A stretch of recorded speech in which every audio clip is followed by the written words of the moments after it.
Everybody needs a job, don't they?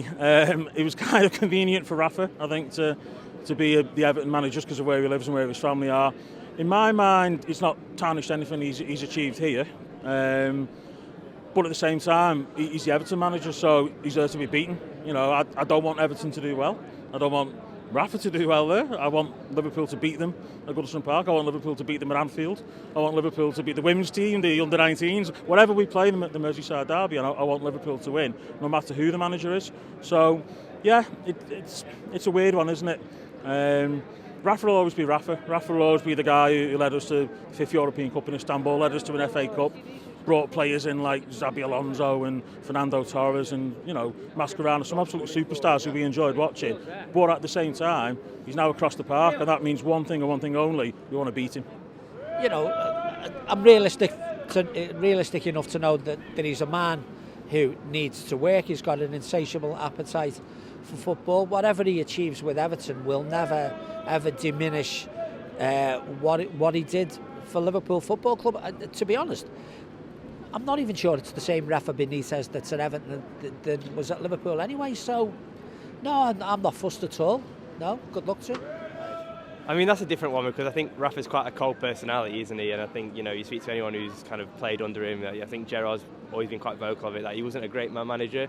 So I think, obviously, you know, what he did for Liverpool again with that kind of below average team and where he took them, and, you know, he gave plenty of Liverpool fans, you know, memories that will last for life. But I think just based on kind of who he is, and I think Rafa, as much as anyone, will kind of, he's not going to be bothered, is he? You know, he seems quite a cold face, kind of killer in a way. You know what I mean? He's just dead straight faced or deadpan. And, you know, when he was up at Newcastle, he got good receptions there. You know, whenever we went up there. But I think you know, I don't think he can expect a good reception. You know, I mean, obviously he's done fantastic work with the Hillsborough families, and, you know, him and his wife have been really good to that. But, you know, in terms of, like I say, the 90 minutes, you know, it will probably be hostile. You know, the derby always is, especially over there.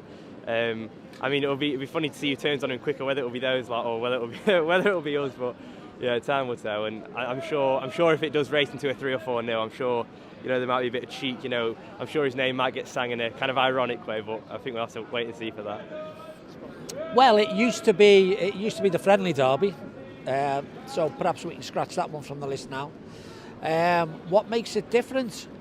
I think it probably is the fact that it's households supporting different sides of Stanley Park. I think it probably has become a little bit more like the Manchester derby, I would imagine. But yeah, it's still a game. It's still a game that you want to win. You know, to quote somebody, you know, to shut up the noisy neighbours. So there's still always that trepidation. It's a game I don't enjoy. I enjoy the final whistle when we've won. Don't enjoy the 90 minutes. Not particularly keen on the build-up, but you have to play them, don't you?